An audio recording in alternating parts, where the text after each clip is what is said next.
How many times on the news have you watched that the world is running out of food, and how many times have you watched on the news that the government and the world actors are actually doing anything to stop the issue? Hello everyone, on today's video I'm going to talk about how food crisis has become a global issue and what are the best solutions to curb food crisis. Today we have 7.8 billion individuals. To put that number in perspective, every year hunger kills more people than AIDS, malaria and tuberculosis combined.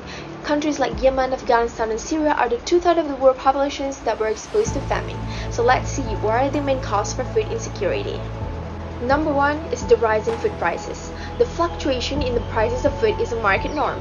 It is a normal thing, but when the price rise exceeds the normal level or there is an excessive increase in prices, it is difficult for the consumers, especially those in the lower income group, to accept such a situation. The World Bank had released statistics that food prices had risen by 75% since year 2000 and causing the food crisis to erupt in the year 2005 and 2008. Secondly, natural disaster is also the cause for food crisis. Natural disasters are a leading cause for food insecurity. They affect all components of food security by reducing economic and physical access to food, availability, utilization, and stability. They also affect ecosystems by causing losses in crop production, fisheries, and livestock. For example, Australia was reported to have experienced its worst drought in 2007, where the country's wheat harvest dropped to 60%. Flooding and wet weather are so costly to agricultural land because they cause delays in and reduction of crop harvest. The last main reason for food crisis is food waste.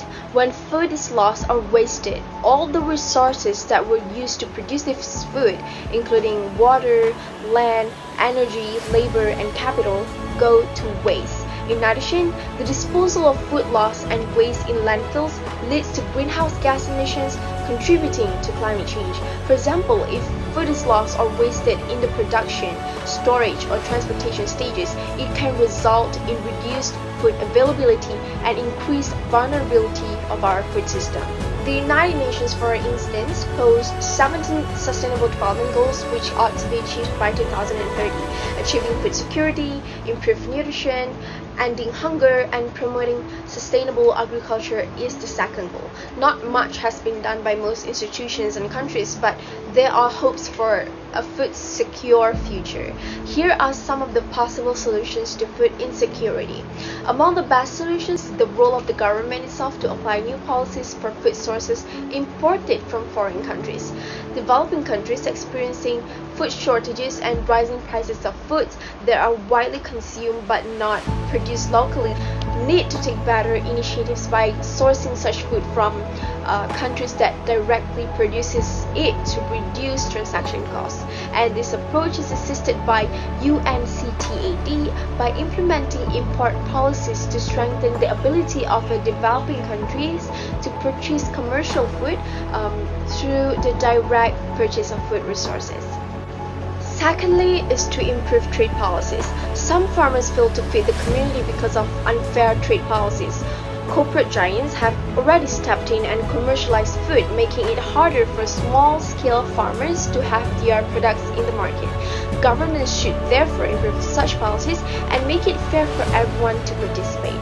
Third thing is to control food waste, because food, when it is wasted mainly because of inefficient preparations, bumpy or bad roads, over-selective customers, and inadequate storage facilities.